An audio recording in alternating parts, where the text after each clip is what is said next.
আসসালামু আলাইকুম। এখন ডিউটিতে আছি। এখন বাজে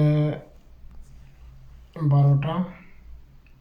2টায় চলে যাব। 8টায় চলে আসছিলাম ডিউটিতে, সকাল 8টায়। তো রোজা রমজান মায়ের দিন 6 ঘন্টা ডিউটি হয়, 2 ঘন্টা ডিউটি কম হয়।